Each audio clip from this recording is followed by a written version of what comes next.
Welcome everybody to uSTADIUM Fantasy Live. I'm Chris, and as always, I'm joined by the great Stefan Bersh Bombs. How's it going, brother? It's going pretty good, honestly. Had a good week in fantasy. I got my team Yeah, above the 500 mark, so it's always good going into the week. We have a Thanksgiving games, get a whole slate of Thursday games. So I'm just yeah. waiting for Thanksgiving. I'm waiting to eat the turkey, watch these games, watch my Lions lose. Which even without Matt Nagy, with Matt Nagy, it's just gonna happen. So I'm excited though. I can't wait. I like it. I like it. I'm up in Canada, but I still take the day off to enjoy the festivities of football on Thursday all day long because I can't be on my day job and be thinking about football. It just Trust me, doesn't I work for know. me. So I book it off. I book the next day off as well. So I got the football hangover going on Friday. So I'm excited for it. The kids are going to be at school. Daddy's going to be at home with his feet up There you watching go. some football. I enjoyed Ryan Potts. The Bears and Lions will tie. I I'll mean, take that. I'll there's take that. good possibility. Jared Goff, I think, is still unclear whether or not he will start. He is making progress to get to the start, but I don't think it really matters. Both quarterbacks are useless for fantasy purposes, so don't fire up either of them. On the other side, Justin Fields has been ruled out. Andy Dalton has been ruled the starter for the Thursday game. And there's been rumblings that after the game, possibly that Matt Nagy is on his way out the door in Chicago. So we've already seen today Jason Garrett be Yep, let that's a go big as the one. OC for the Giants.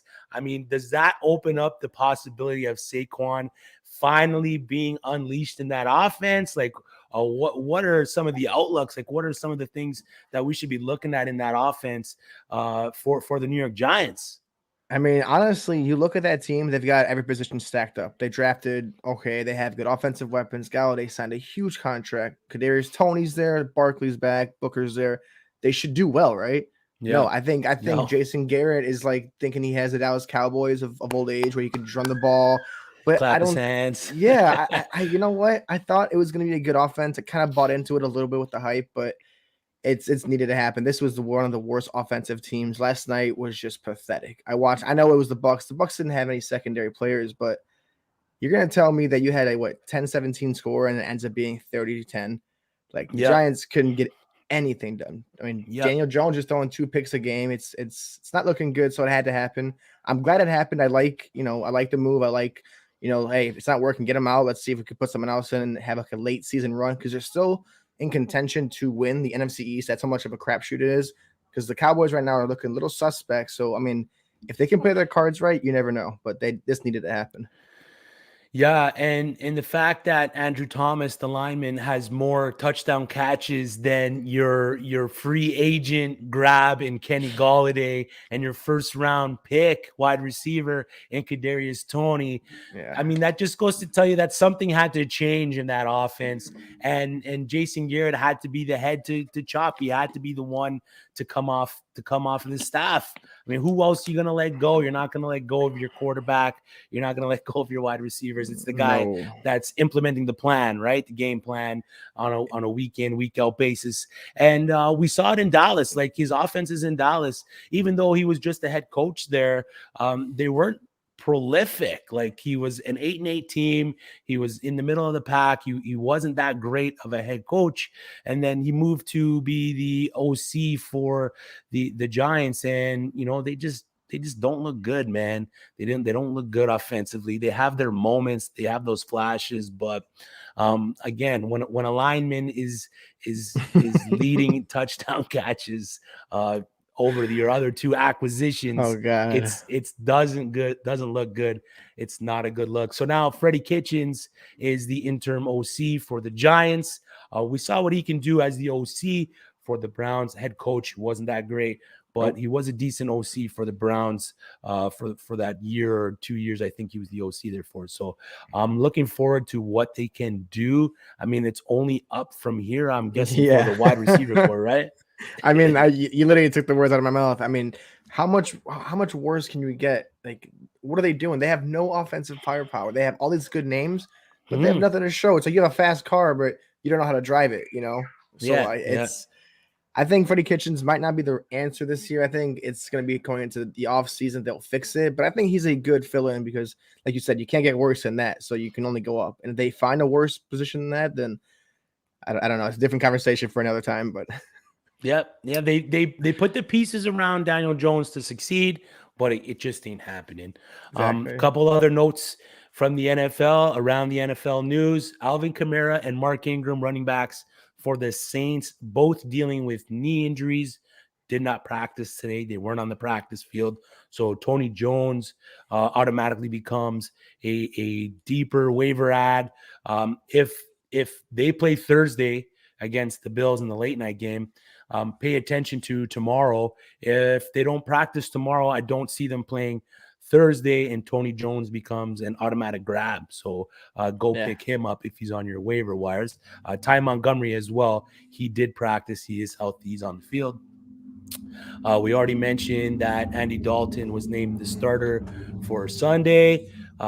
Giants fired Garrett. Nagy might be out. He came I out think he's today going to and be said out. he came out and said he didn't have any conversations about it. So I don't know. I don't know what's going to happen there. Eric Ebron is expected to have season-ending knee surgery. So again, Pat Freiermuth, if he's on your waivers, if you're lucky enough that he's on your waivers, go grab him. Zach Wilson is likely the starter for the Jets, with Josh Johnson being Is that a good thing? I don't know if it's a good thing for Elijah Moore.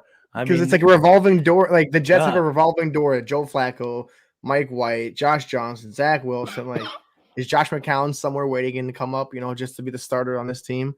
I don't know. I heard a report that I think it was his trainer that the Jets called his trainer back in because he was like fundamentally falling apart. So I don't Who's know that, if that. Wilson? Yeah, they were saying that there Oh was like a wow. report that said he was fundamentally falling apart. I don't know if it's like if it's true or if it's like smoke and mirrors. But I've been monitoring that. I don't know. I mean, I know he's a high pick, but like, is this guy gonna be a bust one year?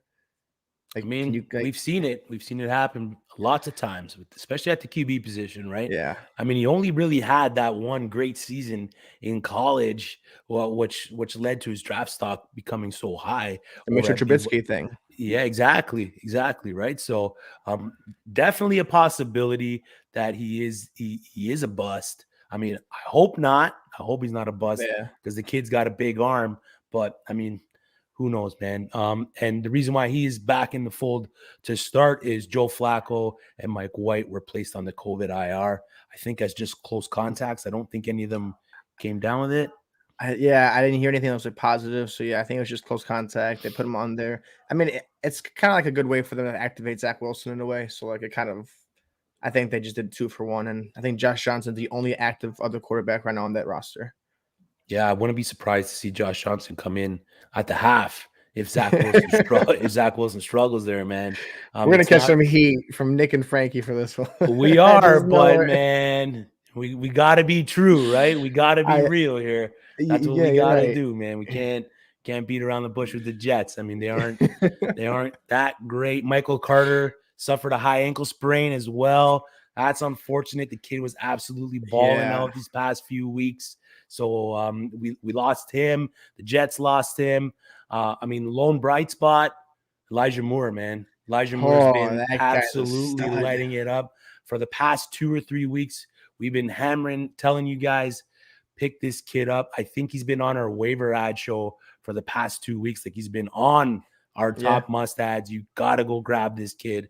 And he's not disappointing, no matter who's at quarterback. I mean, hopefully Zach Wilson doesn't hamper his production that he had as of late, but we'll see, right? We'll see. It could go either way. It really can, man. It really can. Hopefully he's just going through his reads and he finds the kid, because one thing I noticed about Joe Flacco was he was looking all over the field, and then when he saw Elijah Moore open, he gave him the ball. So I enjoyed seeing him play with Joe Flacco. I didn't mind the game Joe Flacco had. He kept the Jets in the game. It was a good matchup, but at the end of the day, they just couldn't get it done.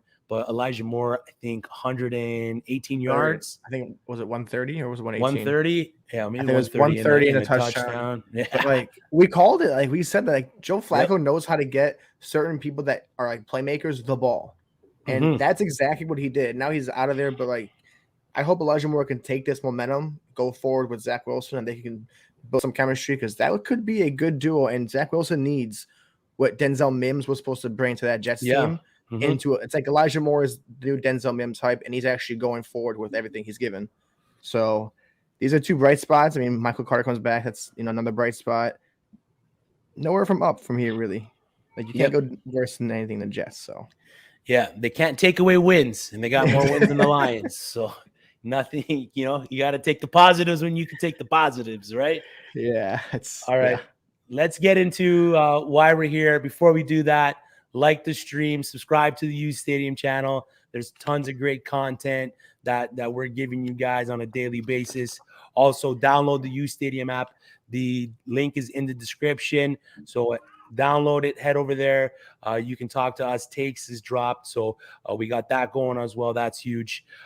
Game changer app feature. What's give me your money making take for week 12, Steph, or give me your money making take for the Thanksgiving games. If you had to put money on something to happen in these 3 Thanksgiving games, what do you got? What do you got for me, man? Give me, so the first game is going to be the one I always watch every single year for the last 10, 12 years. Lions and Bears. I think Darnell Mooney is back. I think the Red Rifle is, I don't know, Andy Dalton looked good. Like, I think this is a week that Andy Dalton and Darnell Mooney have like a quarterback 3-4, week, because it's the Lions. They're going to have, it's going to be one of the worst games, I think, for the Lions. I think Andy Dalton goes 3 touchdowns, 250 yards. And I think Darnell Mooney's on the end of one of those and at least 80 yards. Like it's Thanksgiving. I've watched it every year. Deshaun Watson lit them up last year. Tom Brady lit them up years ago for 5 touchdowns. Like it's like a Thanksgiving tradition to just blow out the Lions. So I think Andy Dalton has a great day with Darnell Mooney. I think in the second round of the games with the Raiders and Cowboys, Cedric Wilson is a very intriguing receiver this week. I think because of the injuries to Gallup and the injury to Gallup. Oh, sorry. Gallup's on COVID. Yeah, so he had to wait, Gallup's on COVID? No, sorry, Cooper on COVID. So Cooper being out and then CeeDee Lamb with concussion. Yeah. I think that paves the way. Even if CeeDee does play, he does have it like capped in a way. I think Cedric Wilson could be a great stash for like a flex play if you're desperate receiver too, if any bye weeks going this week. And I think on the other side of that ball, Josh Jacobs is going to have a good day as well.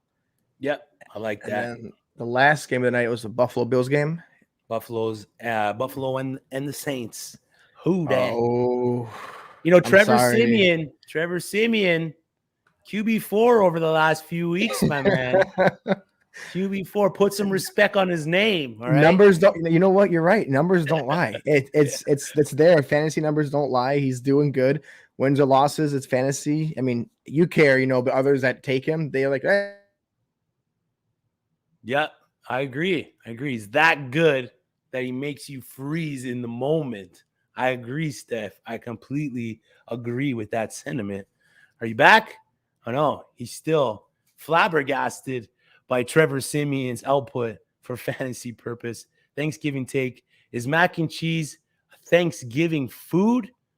I mean, if it's on the table, you're eating it during Thanksgiving, then it's a Thanksgiving food. I mean, we don't eat it up here in Canada, but I get it. It's delicious. I love mac and cheese, a good mac and cheese, like a 4-cheese mac and cheese, but don't put anything crazy in it. I don't want anything crazy. All right. I like what Steph's got going on there. It's a good freeze frame. I like what you got. Let's pick up the waivers. Let's go right to it. Our week 12 waiver must adds for the week. The graphic says week 11, but it is week 12. Don't get it twisted. The graphics guy is already on holidays. I get it. I understand. It's been a grind. It's been a grind here. We appreciate Henry and what he does for us behind the scenes. But our first waiver ad of the week Cam Newton, he's back, throwing for 1 and rushing for 1 in week 10, then starting in week 11 and completing 21 for 27 passes, 184 yards, 2 TDs while rushing. Hey, there he is. I know the Trevor Siemian stuff got you all caught up. So, you didn't want to talk about it too much. So you hit the lag button on your remote. I get it. You don't like talking Saints. I get it. I think Simeon's hacking my computer or something. I don't know. It's the second I say his name, it just everything haywires. I don't know what you're doing over there, man. Sorry. I will not stand for any Simeon slander. I got the hackers coming in on your network. Right? I can tell. Jeez. But we brought up the waiver ads for week 12. We're talking Cam Newton. This past week, he had a decent day passing the ball, rushing the ball, 46 yards and a TD. I mean, he has the potential of a league winner written all over him in those weird wing-ding letters that he uses. You can just see it. He has favorable matchup versus Miami. Then he's got the bye, and then he's got Atlanta. Miami has allowed the most passing yards this season to the quarterback, and Atlanta has allowed the second most fantasy points to the position. And then his playoff schedule is a little tough. He's got Buffalo, Tampa, and then New Orleans. So it's not a schedule like Jimmy G has, where it's very favorable. But his rushing ability, his ability to move the ball on the ground, gives him QB1 side, QB1 upside week in and week out. I mean, he's only played one full game, 9 snaps the game before, and he's responsible for already 5 touchdowns. So that's why Cam Newton should be added in your leagues, because, like we said, if you're a team that doesn't have that top 3 to 5 quarterback, I mean, Cam Newton on a weekly basis can easily finish in that top 1 to 7 spot for the quarterback position. I mean, if you're looking at like Kyler Murray owners, people like that, like I'm one of the guys who bid for Cam Newton. Like you said, he had 3 touchdowns last game, 3 whole touchdowns, running it, passing it. I mean, he had 10 for 46 and a touchdown. That's RB top 25 numbers. Yep. He's got 2 touchdowns passing. That's top 25 numbers. You're looking at a running back quarterback situation, and every week that he gets more comfortable in that offense, the better I think he's going to get. He's got the offense. He's got the weapons. He's got the all-you-can-do-it, man of the hour, Christian McCaffrey that could take 20 times the carries and just be fine. So I think Cam Newton going forward is a league winner. I mean, he's got the bye next week, so I've got to say Kyler Murray owners, go after him, get him this week. Then he's got a bye week, get Kyler Murray, because these are guys you want to stash, because Cam Newton can win you matchups. It might not be the easiest schedule, but I mean, look at happened to Buffalo. They got ran all over with Jonathan Taylor. Their run defense was supposed to be good. After last week, it's looking pretty suspect. Yep, exactly. So. And keep it simple, man. Keep it simple. There's a reason why Jalen Hurts is the QB1, fantasy QB1 right now. Yep. And it's not because he's throwing the ball for 500 yards. It's his feet. He's rushing. He's scoring the rushing TDs. He's moving the ball on the ground with his feet. So those quarterbacks, especially in 4-point passing TD leagues, those quarterbacks reign supreme. Those are the quarterbacks that are always going to end up as top 3 QBs at the end of season. So if you're looking at his playoff schedule, Buffalo, Tampa, New Orleans is absolutely atrocious against rushing QBs. So championship weekend in that matchup versus New Orleans, I mean, this guy has, finished the week as QB1 potential in championship week. So you're picking up this guy. You're playing him in his plus matchups versus Miami, versus Atlanta. I mean, he does have the bye after this week. So you're going to stash him. And then you're going into the playoffs with Cam Newton either on your bench or as your starter. And you're feeling confident about that, right? I mean, like you said it all. We're so obsessed in this league that we have now in the NFL. We want 500 yards passing. We don't want Mahomes, 5 touchdowns, Brady 300 every game. This is someone just like Lamar Jackson. They do it how they want to. Jalen Hurts, Lamar Jackson, Cam Newton are basically the same quarterback in my eyes. Yes, Jalen Hurts is leading it. Lamar Jackson's there. Cam Newton's just coming up. But this is value. This is not only good for the Carolina Panthers. It's great for fantasy because you're getting top 25 RB numbers. You're getting still a top 25 quarterbacks, you're getting basically the best of both worlds. So it's like Agreed. Cordell Patterson. You're getting a running back with a receiver that's both top 20, and it's like, wow, I'm getting the best of both worlds. So schedule or not, I'm pretty sure to say if Cam Newton can be Cam Newton, this is a good start going into the next 3-4 weeks, regardless of the matchup. But I got to see it week by week to get more confident, because I can't just throw him out there as a top 10 pick every week and then, he starts to regress. But week by week, I'm okay with thinking about him as my starting one quarterback. Yeah, exactly. And then with New England, he was averaging about 10 carries a game. So if he can get that kind of potential with Carolina, which I don't see why they won't utilize him as a runner. I mean, the guy's huge. Why not? He takes the workload. He takes the workload off CMC that Chuba Hubbard could not, because it's like, you're not going to give Hubbard the carries if he's not going to do anything with them. But if Cam Newton's going to take 10 carries a game and he's going to get 46 yards, that's a great average and a touchdown every, say, here and there. That's amazing for CMC. It's amazing for them, and it's amazing fantasy owners. Yep. And this is probably the best group of weapons that he's had around him ever too. Exactly. Right? If you're looking at wide receivers, there's only 5 wide receivers that have 100 targets this year. It's Tyreek Hill. It's Devontae Adams. I know Samuel Keenan has 88. Allen. Okay, Keenan Allen. Who's at the top? Cooper Kupp given. And then number 5 is DJ Moore. He's 22 years old. I mean, the talent's there. The game plan to throw the ball is there. He can get the ball downfield. He can move the ball with his feet. He's 52%, so you're going to get him. He might be owned. He's owned in just over half the leagues on Yahoo. Our minimum bid here is 20%. Go out and spend a little bit more and get Cam Newton, because, again, the potential to be a league winner this time of year on the waivers, it's not easy to find those guys right now. It's not easy to find those names. So go out. You can't take your money into the offseason.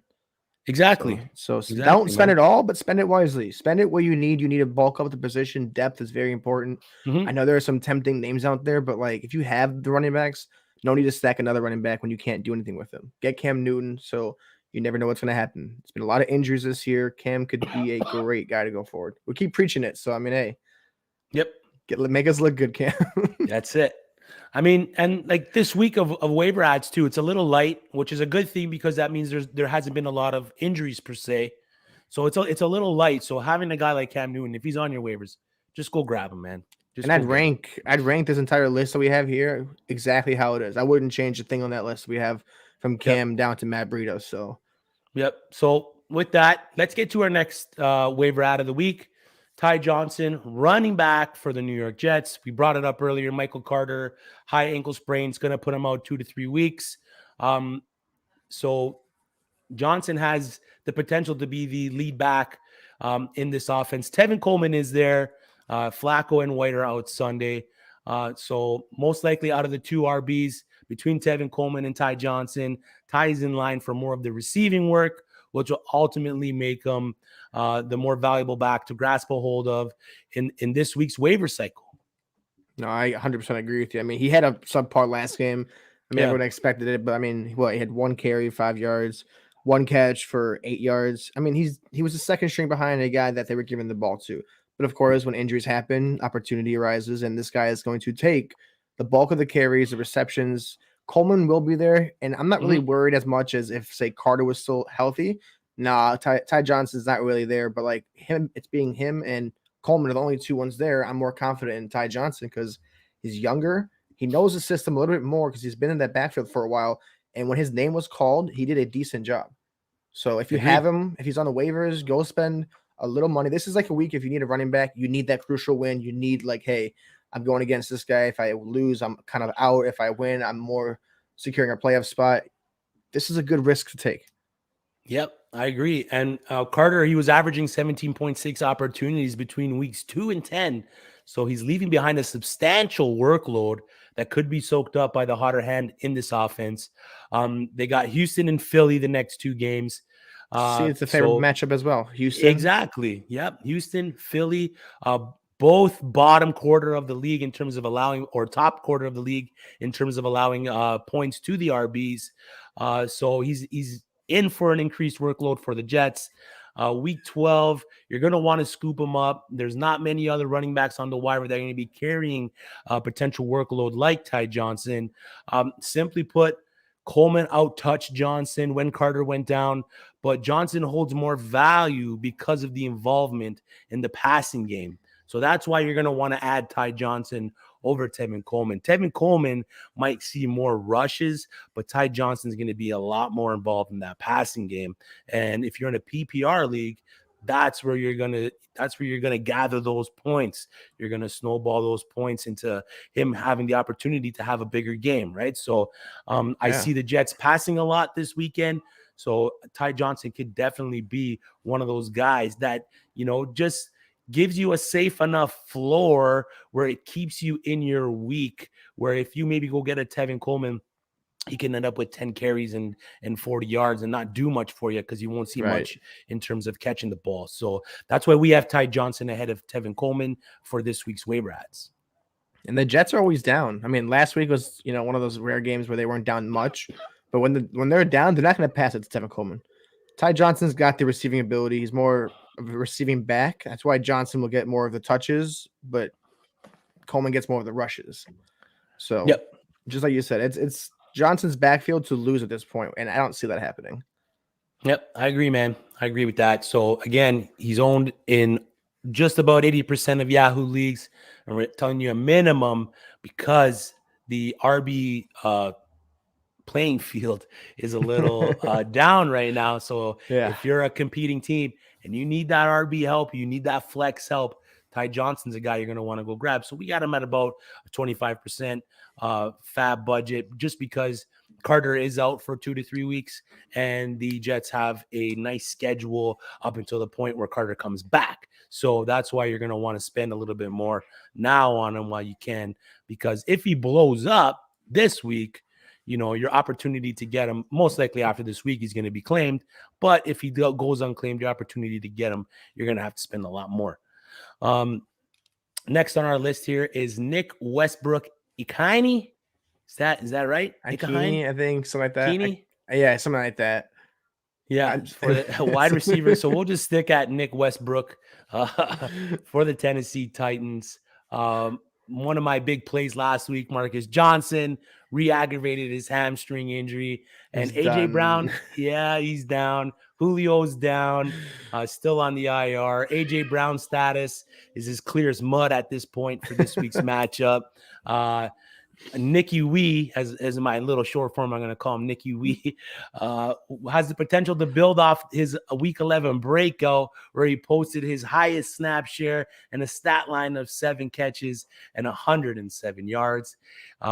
For the Tennessee Titans, he's logged the third most wide snaps and the third most slot snaps. So he's being used all over the field, which is beneficial to his game. They're going to utilize him. He does face the Patriots this week. And so it's not a plus matchup. And then I think they go on the bye.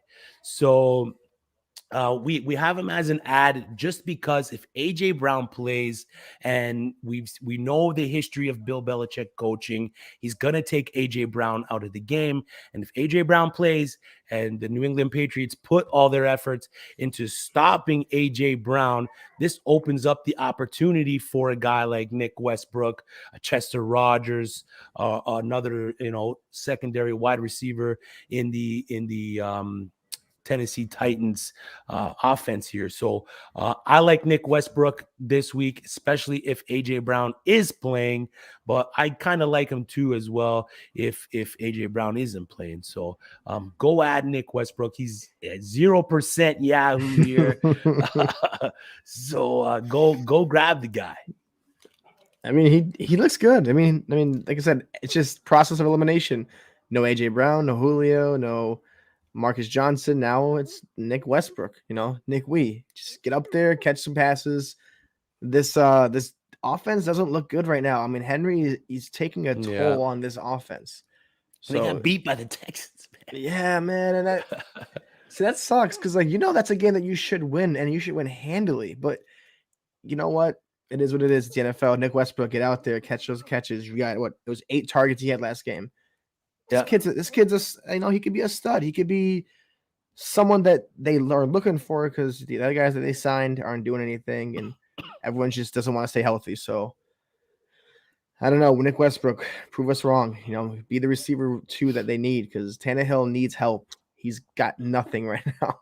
Yeah, he really does, man. They did not look good against Houston. I mean, he looked good against Houston, but the team as a whole, I mean, getting beat by the Texans, I mean, that's tough. Tyrod Taylor looked like a boss out there. That touchdown rushing for was TDs. nice. Yeah. That was a nice one. I agree with that. So I'm excited for Houston this week. I'm not gonna lie. I'm excited to see if they take the momentum and roll, take it into the next week, and see if they can play spoiler with some of these teams, right? I mean, they're going against the Jets, right? Yes, I think so. Yeah. Hey, what better way to get 3? Was it 3 wins in the season now? Yeah.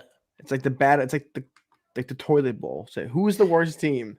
And I think the Houston Texans just off of like that mentality where like I know we suck, but we're still gonna play upset to like certain teams. So I think not an upset, but I think just a continuation of what the season did to the Jets already. So Yeah, exactly. And you get the chance to play spoiler like fantasy football. If your team, you're out, the season's done for you.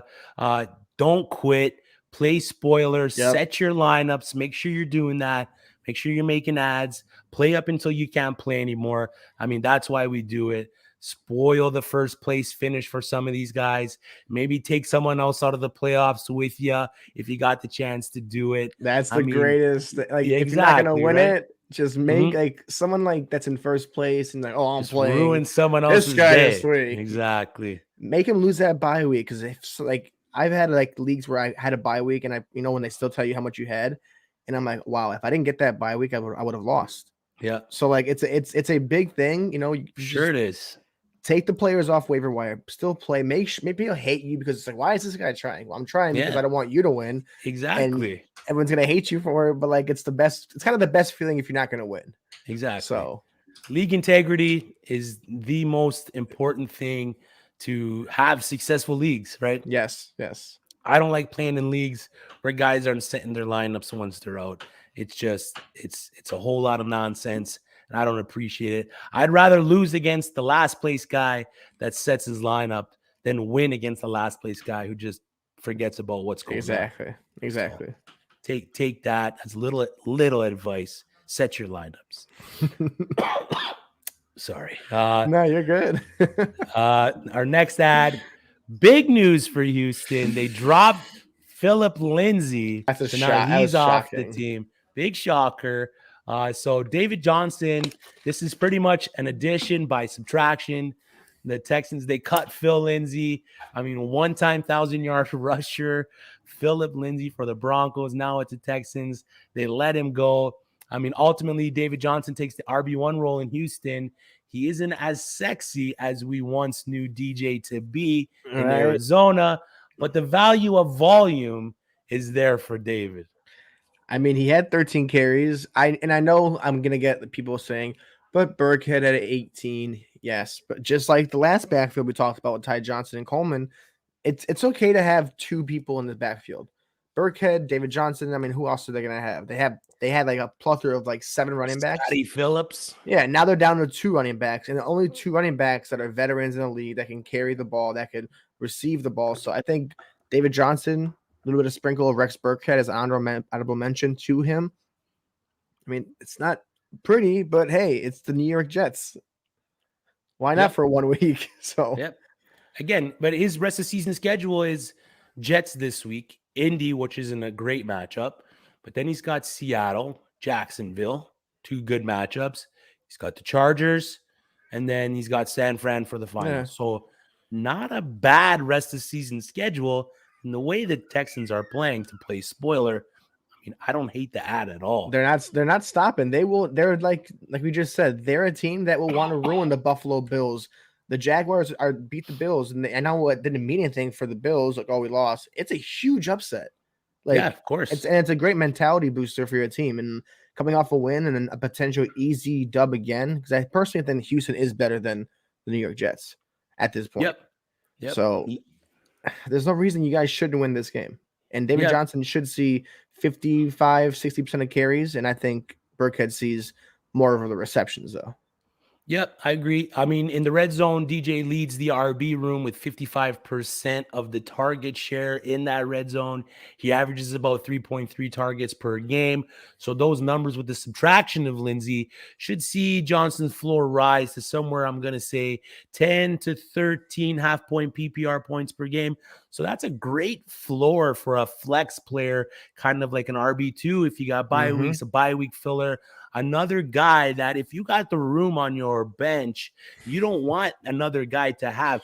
Pick him up. I mean, you can utilize this guy in your plus matchups. I mean, again, he won't be the David Johnson of yesteryear, but he'll be a decent, like I said, RB2 flex option.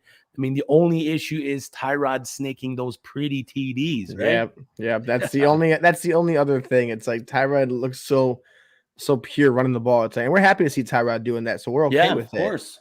So it's like, I don't know. I still think there's a lot of bulk of rushes just left there for them to just take for themselves with a sprinkle of Tyrod and his rushes as well. But I don't know. It's the Texans. They're surprising us a little more and more every week. So we'll see what they have in store.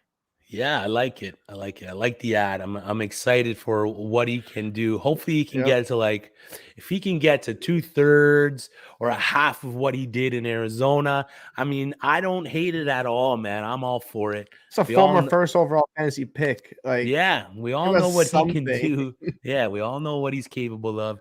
I mean, he's not the guy that he once was, but he's still capable. I mean, he was traded for Nuke, for Pete's sakes, right? That doesn't hold any value in fantasy football right now. Oh my God. I still can't believe stuff like that happened. Yeah. Oh my God. He was playing fantasy football. If that was my league, I would have voted that trade so hard. I would have been like, nope, veto. Nope, that's not happening. Nope. All right, let's get to our last guy here. Matt Breida, running back for the Buffalo Bills. Over the past 2 weeks, I mean, it's crazy we're talking Matt Breida, but again, running backs are going to always run our waiver ads for the week because they are the most volatile position. They drop very easily in fantasy football. We've saw some big names go down already this year. But Matt Breida, over the past 2 weeks, again, not a sexy pick, not a sexy pickup, but over the past 2 weeks, he's outpaced both Zach Moss and Devin Singletary, leading the snap share with a nice 45%. I mean, he only had 5 carries last week, but he made the most of what he could do. Over the past 2 weeks, he's been the highest scoring running back of the 3. Buffalo doesn't run the ball as much as they should run the ball. Maybe they should, take the passing down a little bit and try to grind out those games instead of, having these cardiac games that they seem to be in a lot lately. But to sum it up, he's a deep ad, depth if depth is needed to cover buys, with the potential of a garbage time TD to add to his usage. He scored two TDs in Week 10 versus the Jets with only a 14% snap share, and then Week 10 he nearly tripled his snap percentage. So Matt Breida is a deeper ad. He's owned in only 2% of Yahoo leagues, so he's out there in over 95% of leagues. Don't spend too much on him because, again, he is part of one of those backfields that we just don't like to touch. Like the Eagles, the Titans now have a backfield that you don't really want to touch. And now the Buffalo Bills have one of those backfields. These are ones you just stay away from. If you can't, then you have to take them. Have fun with them. But I don't know. It's like you said, it's really deeper leagues. Go ahead, like 14-man leagues like that. Take him is good, but 12-man and up. So it's like a little dart you're throwing. Yeah, you got a deep bench, man. Put him in there. Like pick him up, keep him on your bench. You got a running back. You got a running back that's in the past 2 weeks is leading the other running backs that have been on the team. And he's fast. He's while. Really fast. He's quick. He can catch the ball. We all know what Matt Breida can do. So the potential is there for him to put up a big week with the opportunity of garbage time. And in fantasy football, garbage time is my favorite time because that's when you lose or what you can lose or win a week with that. So if he gets 10 carries, 45 yards, a TD, a couple catches, and he gets the TD in garbage time, then it equals out. We're not telling you to go spend 50% of your fab on the guy. We got him at about a 10% piece right now. So he's looking like the lead back for Buffalo as of right now. Just don't. You just don't know what to do. See the right? reaction right there. Yeah. That's exactly what the Buffalo Bills running back Yeah. room is what you just did right there. You just don't know what it is. You don't know what it is. You got any honorable mentions? Honestly, Texans defense, Dallas's defense. You said Tyrod Taylor, Chicago, Evan Ingram, and then the last one is my biggest one of the week would be Cedric Wilson. Yeah. We wanted to put him in the show, but like I said, running backs do take predecessor over a lot of things. So hey, Cedric Wilson, process of elimination. There's no Amari Cooper or hurt CeeDee Lamb. Zeke's kind of been banged up too. I heard, so Cedric Wilson could be in line for a decent game. I mean, Schultz is still there, and so is Pollard, but I think Cedric could be a good flex play for this Thanksgiving weekend or week. Yeah, I agree, man. He definitely had the opportunity, especially if CeeDee's out. We know Amari Cooper's already out with COVID. So if CeeDee doesn't get the chance to play, he did not practice today. So if he doesn't practice tomorrow, unless he gets cleared, I don't see CeeDee Lamb playing. I want to see how Dallas operates coming off a loss and 2 receivers done. It's like you have Cedric Wilson, you have Pollard, Schultz. I don't know who else is there. So it's going to be interesting. I mean, that's 2 games now where we're expecting this big, high-powered Dallas Cowboys offense to come out and absolutely sling the ball and get shut down. I mean, shut down against one of the worst defenses over the past few weeks of the Chiefs, right? That was I couldn't even explain. I don't know why that happened. I saw a guy on Twitter. He posted his fantasy football team. He had Dak, he had CD, he had some other guys. I mean, he only put up 11.4 fantasy points. Oh, that's bad. Wow, that's very bad. But I mean, when you have guys like Dak and you have guys like CD in your lineup, I mean, you're expecting big things out of these good guys chunk of points. Yeah, they're built to be a high-powered offense, man. And last week they didn't show up. So I don't know. I don't know what the issue is there. I don't know if it was just a play of the Kansas City Chiefs or what. I mean, Chris Jones had a day. I think it was a day. Wasn't 3 sacks, a forced fumble. Yes. Okay, so I guess, but that can't. I mean, you said Chris Jones killed them, but that can't be the only reason that you guys are getting blown off like that. Like that's exactly the whole offensive line. I mean, that's why it confused me. Dak looked like a mediocre quarterback. Zeke didn't do much. KC must have benched Sorensen. I don't know what KC has been doing the last few weeks, but they are back, and I think all that smack talk they've been hearing, they're gonna start running the table. Yeah. Exactly. Yep. I got some honorable mentions as well. Pat Freiermuth, if he's on your waivers, he's probably owned in a lot of percentage of leagues, but pick him up because Eric Ebron is expected to have season-ending knee surgery. Tevin Coleman, if Ty Johnson gets picked up, go pick up Tevin Coleman just as an insurance. Austin Hooper has had a good day for the Cleveland Browns, so pick him up if you need a tight end. He's a good streamer. Jamison Crowder for the Jets also had a good day. I don't know what to expect out of Zach Wilson, missing a few weeks, coming back in, so I'm not too sure what to expect out of that Jets passing game. I mean, I need a couple wins in some leagues, and I was so excited to plug Elijah Moore in this week. But now I don't know what to do with that spot. Dontrell Hilliard. I mean, we expected Donta Foreman to have a big week last week, and Hilliard was the guy that ended up putting up the stats. Yep. They did release Adrian Peterson. So they did drop, they waived Adrian Peterson today. So that's another reason why you should go pick up Dontrell Hilliard. McNichols is out still, I believe. I think so, yeah. I haven't heard anything that says he's back yet. And Foreman, yeah. Man, I hyped that guy up on the YouTube show. Well, it was, it's hindsight, but it was warranted, right? We saw what he did the week before. We're expecting him to carry the heavy workload. I didn't even know Dontrell Hilliard was on the team, let alone Exactly. on the practice squad, let alone on the team in general, the 52 man. And this guy's coming out just stealing the workload from Foreman, who we thought was going to have a big day. So again, I mean, I can hear you thinking it.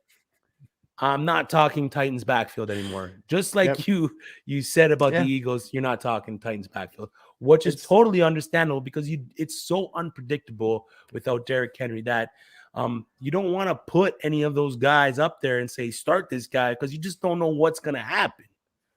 This is a Derrick Henry-less NFL. Yeah. Yep. It's not nice. It's ugly. And we don't, like I said, we have a hate list now, and we just added the Tennessee Titans to that hate list of running backs we don't want to touch. Yep, exactly. And then you got Taylor Heineke, another honorable mention. Yep. Guy's been pretty solid. I think he's leading the league in QBR. I think so. And he's getting Logan Thomas back, they're saying. Getting Logan Thomas back. I think Curtis Samuel's coming back. So they're starting to, I think Washington is starting to get to, turn that corner. I know they lost Chase Young, but I think they're starting to kind of turn that corner. Yep. 2 games in a row. They beat Tampa. They just won again this past week. And then my last honorable mention, Tony Jones Jr. If Alvin Kamara and Mark Ingram are out, Tony Jones might be in line for a positive workload. Let's get into a couple streamers for the week. You already mentioned a couple guys that you had defensive-wise. I like the Houston Texans defense against the Jets this week. You mentioned Chicago Bears. You mentioned Dallas. You mentioned Tyrod Taylor. And, of course, the tight end streamer of the week is Evan Ingram. The Philadelphia Eagles are the worst defense versus the tight end. Troutman, my sleeper start, caught a touchdown. I think they've allowed 5 touchdowns in the past 6 games to the position. So Evan Ingram now with Evan Ingram now with Jason Garrett out of the picture. Might see some more targets coming his way, especially against the Philadelphia Eagles. So go pick them up. Yeah, I mean, Evan Ingram has been another disappointment, and I think this is his make or break year. So this could be the week that goes forward for the New York Giants. So you don't know what the Giants could turn into, or it could be worse. So I agree. Now, big Thursday coming up, especially for you, Thanksgiving. We got 3 games on the slate. Chicago versus Detroit at 12:30. We got Vegas versus Dallas at 4:30. And then I got my boys, the New Orleans Saints versus the Hackers are coming versus the Buffalo Bills at 8:30. Steph, it's been a tradition in the NFL to give the Galloping Gobbler Award away to one of the best players, pretty much the MVP of the game.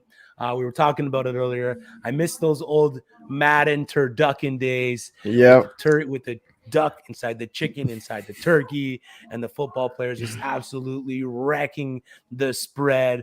You got Jacoby eating the turkey leg. I mean, so much classic NFL moments. I miss that kind of stuff.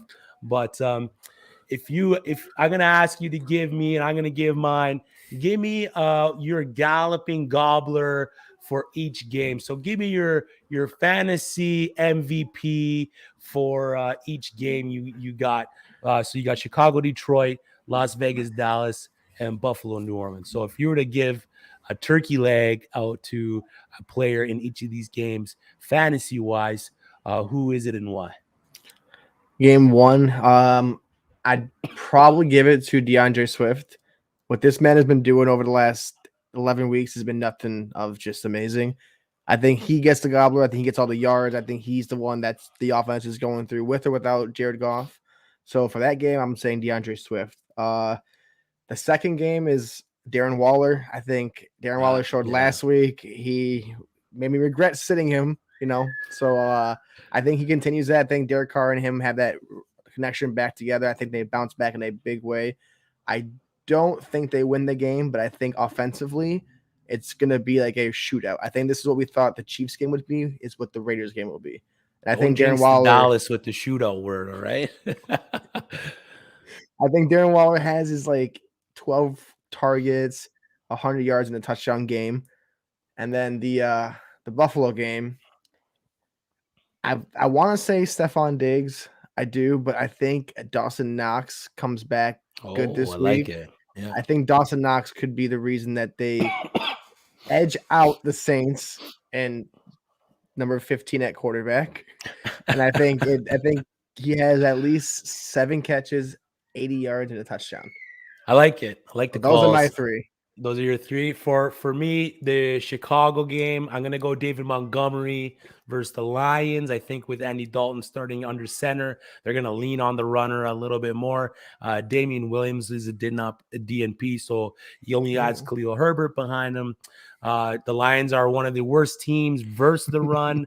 We all seen what Monty can do with a soft schedule. We seen it last year with the last 6 games. The guy was a league winner, and he has the potential to do that again this season with another soft schedule going into the playoffs. So David Montgomery is my galloping gobbler for that game. I agree with you. I have Darren Waller as the galloping gobbler for the Dallas-Vegas game. 8 targets, 116 yards versus Cincy this past Sunday. He's playing a Dallas team that is allowing the 9th most points to the position, and Waller is going to be leaned on to be the workhorse for the Las Vegas Raiders. I mean, I think they finally figured it out again. Feed the big man. He's a wide receiver and a tight end's body, so get the man the ball. And then the Saints game, I'm going to go Josh Allen. Over the past 4 weeks, the New Orleans Saints have led up the most points to opposing quarterbacks. And Josh Allen, even though hasn't been the Josh Allen of 2020, I'm looking for the kid to go off versus the Saints team that has allowed 7 passing TDs and 5 rushing TDs to the quarterback over those past 4 weeks for an average of 25.86 fantasy points per game. So you see it there. Montgomery, Waller, and Josh Allen are my 3 picks. Go to the uSTADIUM app. Let us know who your galloping gobbler picks are going to be. We'll post ours there, and we'll see who gets them right. Most likely, it might even be Trayvon Diggs for the Dallas Cowboys. Yep. Because I could see I didn't think defense. Yeah. Well, I like to keep it offense fantasy purpose. Yeah. I know the IDP's fantasy as well, but I think overall, I love the Waller pick. I think he's going to have a day versus the Dallas Cowboys. It's going to be an exciting slate of games. I'm hyped for it.